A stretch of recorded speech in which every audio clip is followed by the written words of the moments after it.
स्थानीय तथा राष्ट्रिय स्तरको समसामयिक विषयवस्तुमा सम्बन्धित पक्षसँगको बहस र निगरानी। कार्यक्रम कालिका संवाद। नमस्कार, एकता शान्ति र संस्कारको संवाद कालिका एसडी टेलिभिजनको कार्यक्रम कालिका संवादमा यहाँलाई स्वागत छ। म विप्लव काफ्ले। नेपालको राजनीति यति बेला मोडिएको अवस्था छ। प्रतिनिधि सभा पुनर्स्थापना भएको अवस्था छ र दलहरूको आन्दोलन रोकिएको अवस्था छ र अब सरकार बनाउनको लागि जोड घटाको हिसाब सुरु भएको छ। आज कालिका संवादमा हामी कुराकानी गर्दैछौँ नेपाली कांग्रेसका केन्द्रीय सदस्य तथा पूर्व सूचना तथा सञ्चार मन्त्री मोहन बहादुर बस्नेत। यहाँलाई कार्यक्रममा स्वागत छ। धन्यवाद। कांग्रेसलाई त यति बेला ठुलो भाग हातमा लाग्दैछ। यो जोड घटाउको हिसाबमा तपाईँहरूको सक्रियता कस्तो छ? यो अहिले काङ्ग्रेसको भागमा ठुलो हिस्सा लाग्दैछ अथवा भाग लाग्दैछ भन्ने भन्दा पनि नेपालको प्रजातान्त्रिक आन्दोलनको इतिहासमा 7 सालदेखि 62-63को आन्दोलन हुँदै संविधान निर्माणको कामदेखि लिएर संविधान कार्यान्वयन गर्ने कुरासम्ममा नेपाली कांग्रेसले आफ्नो लिडिङ रोल मात्रै होइन निर्णायक रोल खेलेको छ। त्यसकारणले गर्दाखेरि नेपाली कांग्रेस लोकतन्त्रका लागि, जनजीविकाका लागि, मुलुकमा सङ्घीय लोकतान्त्रिक गणतन्त्रलाई संस्थागत रूपमा विकास गर्न लागि र आर्थिक समृद्धिका लागि निरन्तर रूपमा चाहिँ प्रयास गरिरहेको पार्टी हो। त्यसले कुन बेलामा चाहिँ आफूलाई हात लाग्छ, कुन बेला लाग्दैन भन्ने हिसाब किताब गर्ने भएदेखि योभन्दा अघिको निर्वाचनमा जुन बेलामा हाम्रो पार्टी सभापति आदरणीय शेरबहादुर देउवाजीको नेतृत्वको सरकार थियो, म पनि त्यो क्याबिनेटमा मन्त्री थिएँ। यहाँले नै पृष्ठभूमिमा भन्नुभएको थियो, सञ्चार मन्त्री थिएँ म पनि। त्यतिखेर चुनाव काङ्ग्रेसले हार्छ, अहिले चुनाव गर्न हुँदैन भनेर चाहिँ काङ्ग्रेसका शुभचिन्तकहरूले पार्टी सभापतिज्यू लगायत हामी जस्ताहरू समेतलाई पनि कुरा गर्नुभएको थियो। र हाम्रो नेताले, हाम्रो पार्टीले, काङ्ग्रेस पार्टीले काङ्ग्रेस जित्ने र हार्नेसँग सरकार छैन। यो मुलुकमा अहिले प्रजातन्त्रले जित्नु पर्यो, संविधान जस्तो यहाँकै नेता शेखर कोइरालाले एउटा अभिव्यक्ति दिइसक्नु भएको छ बुधबार। उहाँले भन्नुभएको छ यो बेलामा कांग्रेस प्रतिपक्षमा बस्ने अडान लिनुपर्छ भनेर उहाँले यो धारणा दिइरहनु भएको छ। तपाईँहरू सरकारको लागि चाहिँ दौडिने कि नदौडिने? म आउँदैछु। त्यस्तो खालको अब भूमिका निर्वाह गर्दै आएको पार्टी अहिले हामीले चाहिँ आफू हार्छ भने पनि चुनाव गराउँछौँ, तर जित्ने र हार्ने कुरा भन्दा पनि हामीले हाम्रो नेतृत्वमा बनाएको संविधानलाई कार्यान्वयन गर्नुपर्छ र यो निर्वाचन प्रक्रिया वा पद्धतिलाई जीवित राख्ने ढङ्गको संविधानलाई जीवित राख्नुपर्छ।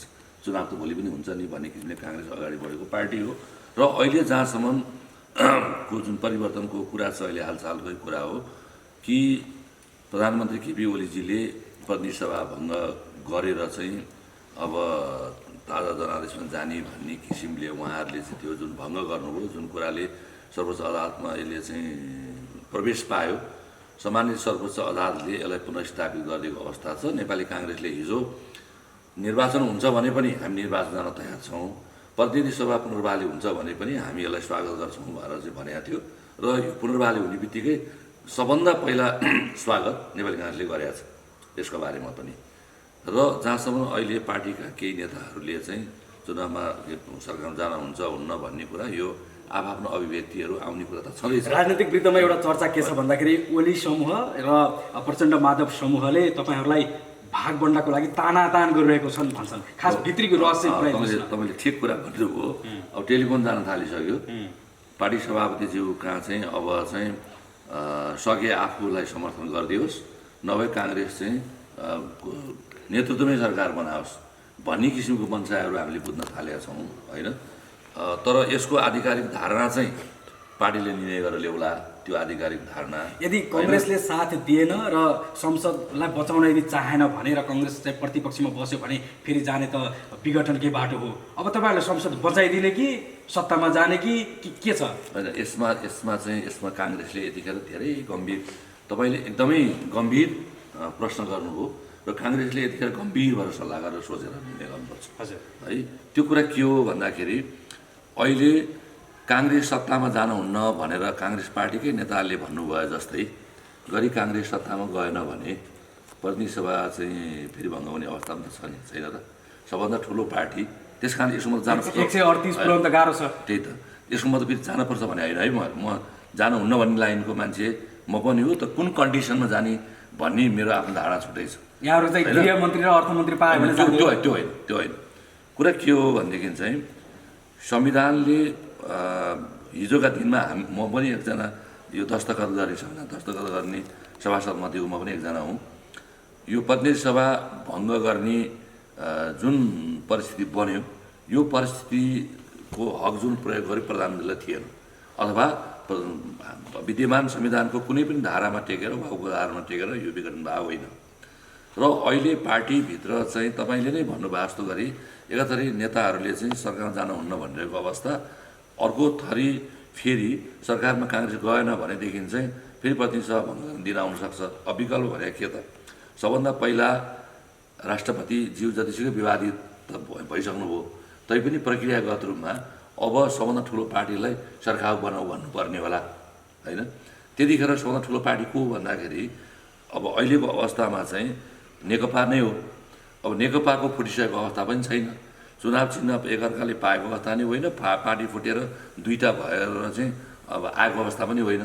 पहिला त उहाँलाई भन्ने होला, उहाँलाई भन्ने बेलामा अब एउटा माओवादी एकातिर, तत्कालीन माओवादी एकातिर, एमाले एकातिर, वा एमाले माओवादी पनि एकातिर फुटेका, एमाले फुटेका, माओवादी फुटेका, नेकपा अहिले भत्तोगोलको अवस्थामा छ। तपाईँलाई के लाग्छ नेकपा फेरि एकजुट हुन सक्ला कि होइन? अहिले सरकारको लागि अहिले सरकारलाई हुन सक्दैन।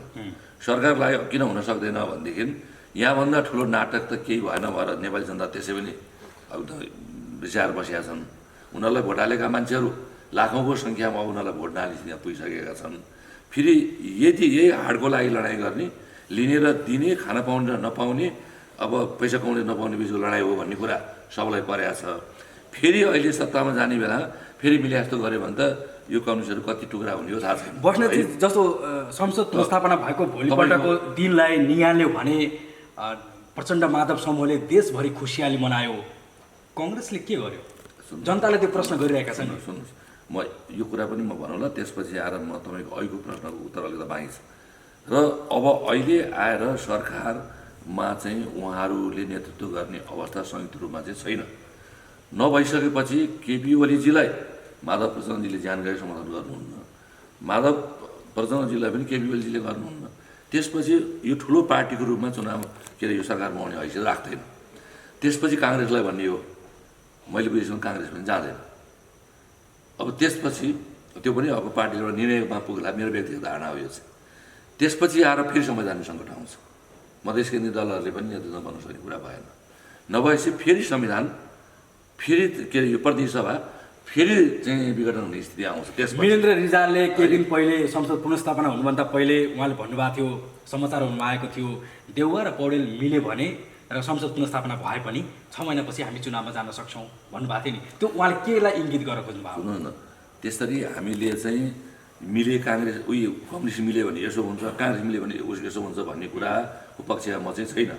काङ्ग्रेसले हिजो राणा शासनलाई समाप्त गर्ने बेलादेखि मैले अघि नै भने संविधान निर्माण र कार्यान्वयन गर्ने बेलासम्म र आजसम्म पनि काङ्ग्रेसले जुन किसिमले चाहिँ अभिभावकीय भूमिका एउटा चाहिँ लिडिङ रोल लिइरहेको छ, फेरि काङ्ग्रेसले गम्भीरताका साथ अबको परिस्थितिलाई पनि कमजोर हुन नदिने गरी यो संविधान फेरि धरापमा नपर्ने गरी काङ्ग्रेसले आफ्नो निर्णयमा पुग्नुपर्ने हुन्छ। त्यसकारणले कङ्ग्रेसकै नेतृत्वमा संविधान बन्यो, संविधान कार्यान्वयनको प्रक्रियामा गयो, तर संविधानमाथि यस्तो ठुलो हस्तक्षेप हुँदाखेरि पनि कङ्ग्रेसमा दुई धार देखियो। यो त जनताले देखेको दृश्य हो नि। सुन्नुहोस्, काङ्ग्रेस पार्टी कम्युनिस्ट पार्टी जस्तो होइन। सबभन्दा ठुलो नेताले आदेश गरेपछि सचिवालयले मान्नुपर्ने, सचिवालयले आदेश गरेपछि यो चाहिँ स्थायी समितिले मान्नुपर्ने, स्थायी समितिले आदेश गरेपछि केन्द्रीय समितिले मान्नुपर्ने, त्यो हाम्रो होइन। व्यक्तिगत रूपमा विभिन्न दृष्टिकोण राख्न हाम्रो पार्टीभित्र छुट छ, त्यसैले लोकतान्त्रिक प्रजातान्त्रिक पार्टी हाम्रो। र पार्टीले निर्णय गरिसकेपछि अनि त्यसको पछि सबै लाग्ने हो। त्यसकारणले दुई धारको विषयमा कतिपयले चाहिँ नेताहरूलाई होइन पुनर्बहाली भयो भने अझ संविधानको संरक्षण हुन्छ। हुन त यहाँ सुरुवातमै अलोकतान्त्रिक असंवैधानिक कदमबाट विज्ञप्ति त निकाल्नु भयो, तर जनताले पत्याएनन् नि। होइन भने जनताले किन पत्याएनन्? जबकि नेपाली काङ्ग्रेसले सबभन्दा पहिला विरोध सभा गर्ने नेपाली काङ्ग्रेस, अब प्रसङ्ग आइहाल्यो, म तपाईँको यो पपुलर टेलिभिजन मार्फत यो मिडिया मार्फत भन्न के चाहन्छु भने म रक्तदानको कार्यक्रमको सिलसिलामा खेलकुद विभागको प्रमुख हैसियतले म सुनसरी पुगेको थिएँ। धरानमा रक्तदान कार्यक्रम थियो। त्यसपछि म चाहिँ सप्तरी गएको थिएँ। त्यहाँ चाहिँ 6 गते त्यहाँ म पुगेको थिएँ। त्यहाँ 5 गते म त्यहाँ पुगेँ। 6 गते कार्यक्रम थियो। 5 गते चाहिँ अब यो भङ्ग भएको सूचना आयो। आइसकेपछि मैले त्यहाँ नेताहरूलाई भनेर 6 गते नै विरोध सभा गर्नुपर्छ। भएर हामीले सबभन्दा पहिला विरोध सभा त्यहाँ गरेको, जुन कुरा पार्टीले त्यो निर्णय नै गरेका थिएन। मलाई के थाहा छ भने म एउटा नेपाली काङ्ग्रेसको एउटा कार्यकर्ताको हैसियतले नेपाली काङ्ग्रेस यसको विरुद्धमा जान्छ र जाने मात्रै होइन, वडा लेभलसम्म चाहिँ सशक्त रूपमा विरोध गरेर जाने पार्टी नेपाली काङ्ग्रेस हो। वडासम्म पहिल्यै निर्णय गरेर हामीले वडासम्म गयौँ। तर गतिविधि गर्ने बेला उनीहरूले जस्तो सर्वोच्चको अधिकार धर्ना कस्ने, अनि ढुङ्गामुढा गर्ने, कुटपिट गर्ने, अदालतलाई धम्क्याउने, निर्वाचन आयोगलाई धम्क्याउने, काङ्ग्रेसले यो काम सबै गरेको भए ओहो काङ्ग्रेसले पनि निकै हलचल गर्यो भन्ने थियो होला। त्यो काङ्ग्रेस यो चरित्रको पार्टी पनि होइन। एउटा महत्त्वपूर्ण अभिभावकले यस्ता चरित्र देखाएर भोलि अप्ठ्यारो परेको बेलामा महत्त्वपूर्ण भूमिका खेलेर सबैलाई समेटेर जानुपर्ने हुन्छ। जस्तै 46 सालको जनआन्दोलनमा गणेशमान सिंहज्यूले को नेतृत्व नभए भए कुनै पनि पार्टीले मान्ने स्थिति हुँदैन थियो। कसैको काङ्ग्रेस लाग्ने स्थिति थिएन र कतिपयको उहाँ बाहेकको नेतृत्वलाई मान्ने स्थिति पनि हमेस थिएन। त्यसैले काङ्ग्रेस, त्यसमा पनि गणेशमान सिंह जस्तो मान्छे नेता पाएपछि 46 सालको जनआन्दोलन सम्भव हो। अहिले मुलुक दुर्घटनामा जाने स्थिति आयो भने काङ्ग्रेसले सबैलाई समेटेर फेरि मुलुकलाई चाहिँ दिशा दिनुपर्ने बेलामा काङ्ग्रेस जथाभावी कम्युनिस्ट बहुला जस्तो गरी कराएर हिँडेर हुन्छ। कतिपयले भन्छन् बिपीको पालामा कम्युनिस्टसँग सहकार्य थिएन, तर त्यस पछाडि चाहिँ कङ्ग्रेस कम्युनिस्टको पछि लाग्यो, कहिले आफू अगाडि दौड्यो, कहिले उनीहरूको पछि लाग्यो। त्यो कारणले गर्दाखेरि पनि कङ्ग्रेसले चुनावमा पराजय बेहोर्यो र अहिलेको यो नतिजा आयो। अबको चुनावमा फेरि यो नियति नहोस् भनेर चाहिँ तपाईँले अग्रसरता लिन नसक्ने। अब सुन्नुहोस्, तपाईँ ठ्याक्कै पोइन्टमा आइपुग्नुभयो। बिपी कोइरालाले चाहिँ कम्युनिस्टहरूसँग सहकार्य गर्दा धोका हुन्छ भन्नुभयो, उहाँले नगर्न चाहेकै हो। र 46 सालको जनआन्दोलनमा काङ्ग्रेसले कम्युनिस्टहरूसँग सहकार्य गर्यो, तर त्यसको लिडरसिप आफूले लियो, होइन? तपाईँले भन्नुभएको कुरा सत्य हो। तर काङ्ग्रेसले त्यो बेलामा चाहिँ कम्युनिस्टहरूलाई साथ लिएको कारणले गर्दाखेरि अलि चाँडो परिवर्तनको सम्भावना चाहिँ रह्यो, तर दीर्घकालीन असर पर्ने कामहरू केहीहरू देखिए। त्यही कारणले गर्दा यसपालि प्रतिनिधि सभा चाहिँ भङ्ग गरेपछि प्रचण्ड र चाहिँ माधव नेपाल समूहले र मधेस केन्द्रीय दलहरूले समेत काङ्ग्रेसलाई संयुक्त रूपमा चाहिँ आन्दोलन गर्नु पर्यो भनेर पटक पटक उहाँहरूले आमन्त्रण गरेकै हो। तर काङ्ग्रेस मानेन। किन मानेन भने हामी यो संविधानको विरुद्धमा जनमत तयार गर्ने हिसाबले अथवा यसको विरोध गर्ने हिसाबले हामी आफै सक्षम छौँ। तर भोलि यही क्रियाकलाप गर्दै जाँदा विभिन्न खाले दुर्घटनाहरू भयो। कम्युनिस्टहरू त आफ्नो स्वार्थ पुरा गरेनन् भने त्यहाँ चाहिँ जस्तोसुकै हिंसा गर्न पनि तयार छन्। जस्तै उदाहरणको लागि नेपाली काङ्ग्रेस अहिंसक तरिकाले आन्दोलन गर्ने तरिकाले चाहिँ आफ्नो चाहिँ कुरा राख्दै हिँडिरहेको अवस्थामा प्रचण्डजीले अब आन्दोलन हामी शाकाहारी आन्दोलन गर्दैनौँ भनेर उहाँले भन्नुभयो। शाकाहारी आन्दोलन गर्दैन भने के त मांसाहारी आन्दोलन गर्ने हो। हिजो 17,000 मान्छेको टाउको काटेर पुगेन। अब फेरि त्यो कुरा सुरु गर्ने भएपछि उनीहरूसँग हामी आन्दोलन किन सँगै गरेर जाने?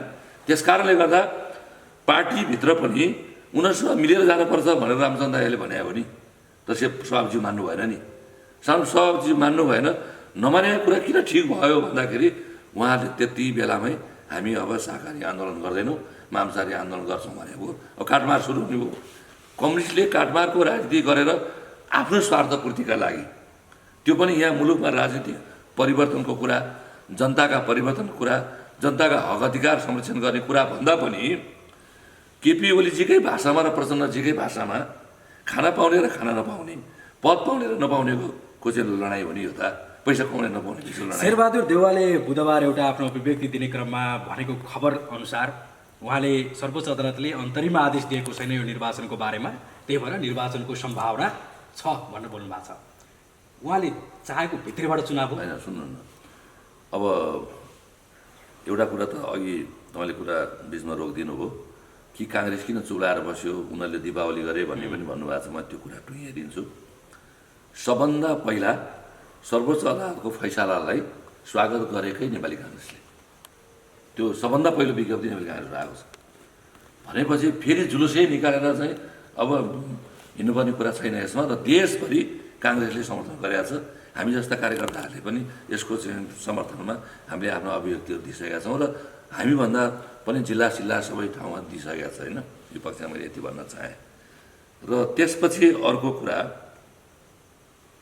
तपाईँ अझ प्रश्न पार्दिन म तपाईँलाई अनुरोध गर्छु। त्यसपछि शेरबहादुर देउवाले संसद पुनर्स्थापनाको विषयमा जुन किसिमको फैसला आयो त्यो फैसलामा चाहिँ निर्वाचन सम्बन्धी चाहिँ अन्तरिम आदेश छैन, त्यही भएर निर्वाचनको बाटो खुल्लै छ भन्ने खालको आशय उहाँले दिनुभएको छ। म यसमा के कुरा स्पष्ट गर्न चाहन्छु भने नेपाली काङ्ग्रेस संवैधानिक सर्वोच्चतामा विश्वास गर्ने पार्टी हो। नेपाली काङ्ग्रेस कानुनी राज्यमा विश्वास गर्ने पार्टी हो। त्यसैले सर्वोच्च अदालतमा विषयवस्तुले प्रवेश पाइसकेपछि हामीले त्यसका विरुद्धमा धावा बढेर बस्न जरुरी थिएन, एउटा कुरा। र अर्को कुरा, चुनाव हुन सक्ने सम्भावना पनि थियो, प्रतिनिधि सभा पुनर्बहाली हुने सम्भावना पनि थियो। यो विगतका श्रृङ्खलाले यही कुरा बजाएको छ। कुनै बेला प्रतिनिधि सभा भङ्ग हुँदा पुनर्स्थापित भएको छ, कुनै बेला निर्वाचन हुँदा त देश झन् राजनैतिक सङ्कटमा गएका दृश्यहरू त जनताले भुलेका छैनन्। सुन्नु न, त्यस कारणले गर्दाखेरि चुनाव हुन्छ भने पनि प्रेस म्यान्डेटमा जाने कुरा हो, काङ्ग्रेसले स्वीकार गर्ने तयार हुनुहोस् भनेर आफ्नो पार्टीको साथीहरूलाई भनेकै हो। पुनर्स्थापित हुन्छ भने पनि हामी स्वागत गर्छौँ भनेकै हौँ। र हामीले बरु पुनर्स्थापित पनि भएन, चुनाव पनि भएन भने देश अराजक स्थितिमा जान्छ, त्यतिखेर चाहिँ काङ्ग्रेसले धावा बोल्नुपर्ने हुन्छ। कुरा के हो प्रधानमन्त्री, तपाईँ क्लियर भएर बस्नुहोस्। यो पुनर्स्थापित भयो भने मान्नु पऱ्यो, चुनाव भयो भने मान्नु पऱ्यो। एउटा चाहिँ पुनर्स्थापित भयो भने नमान्ने पक्षमा कम्युनिस्टहरू एउटा समूह नेकपाभित्रको, अर्को समूह चाहिँ प्रेस म्यान्डेटमा गयो भने नमान्ने खालको। तर यो दुवैलाई मिलाएर लिँदाखेरि काङ्ग्रेसको हो। र काङ्ग्रेस अडेर बसेर हामी संवैधानिक सर्वोच्चतामा विश्वास गर्ने र कानुनी राज्यमा विश्वास गर्ने पार्टी भएको हुनाले यो विषयवस्तुले प्रवेश पाएको हुनाले हामी अब त्यसलाई विवादास्पद हुने गरी हामी प्रेसर गर्दैनौँ जस्तो भने हो। जस्तो नेपालको राजनीतिमा हेर्ने हो भने वैदेशिक हस्तक्षेप देखिदो नदेखिदो हिसाबमा परेको देखिन्छ। चाहे नेकपा फुट्दाखेरि राजदूतहरूको सक्रियता किन नहोस्, यो यहाँहरूले पनि भोगिरहनु भएको, यहाँहरूले भनिरहनु भएको कुराहरू पनि हो। अहिलेको यो सरकारले यो कदम चाल्नुमा र अब बन्ने सरकारमा भारतीय अथवा छिमेकी राष्ट्रको चासो कतिको पर्ला जस्तो लाग्छ यहाँलाई? म प्रश्न बोल्ने मान्छे हो, हेर्नुहोस्। भारतले पहिला नाकाबन्दी गर्ने बेलामा नि काङ्ग्रेसले नाकाबन्दी हो भनेर लेखेन भनेर चर्चा परिचर्चा हुने मात्रै होइन, चुनावमा सुधा घाटा भयो। मैले त्यतिखेर पनि भारतको यो अघोषित नाकाबन्दी होइन, घोषित नाकाबन्दी हो भनेर हिँडेको मान्छे हो म। तपाईँ अहिले भन्नुहुन्छ भने पनि यो सरकार बन्ने बेला पनि नेकपाको सरकार तत्कालीन एमाले माओवादी सरकार बन्ने बेला पनि विदेशीहरू खेलमेलै थियो। केही समय यी गारगारा गुरु गरेर कुकुर बेला जस्तो भएर चाहिँ लडाइँ गरेर बस्दा पनि केही समय टिकाउने, तपाईँ चाहे उत्तर भनौँ दक्षिण भन्नुहोस्, खेलमेलो थियो। अहिलेको पनि यो फेरि हामीले मात्रै भने होइन, उनीहरूकै भाषामा हो। र अहिले पनि यो पार्टी त नेकपा त फुटेको छैन नि अहिलेसम्म। एउटा अध्यक्ष केपीजी, एउटा अध्यक्ष प्रचण्डजी। प्रचण्डजीले विदेशीको इसारामा चाहिँ यो प्रतिनिधि सभा भङ्ग गरेको हो भनेर उहाँले भन्नुभएकै छ। त्यसपछि आएर दक्षिणतिरबाट एउटा कर्मचारी रातारात बस्ने बित्तिकै भोलिपल्ट यहाँको सारा पोलिटिकल सिनारियो चेन्ज भएकै छ। चिनबाट चाहिँ त्यहाँका हरेक यिनीहरूको चाहिँ लफडा हुने बित्तिकै चिनिया एम्बेसडर घरै पछि नेता घरै पछि घुमेको थाहै छ। त्यति मात्रै होइन, चिनको अलिकता भूमिका बढे जस्तो देख्ने बित्तिकै भारतको सक्रियता बुझेकै छ।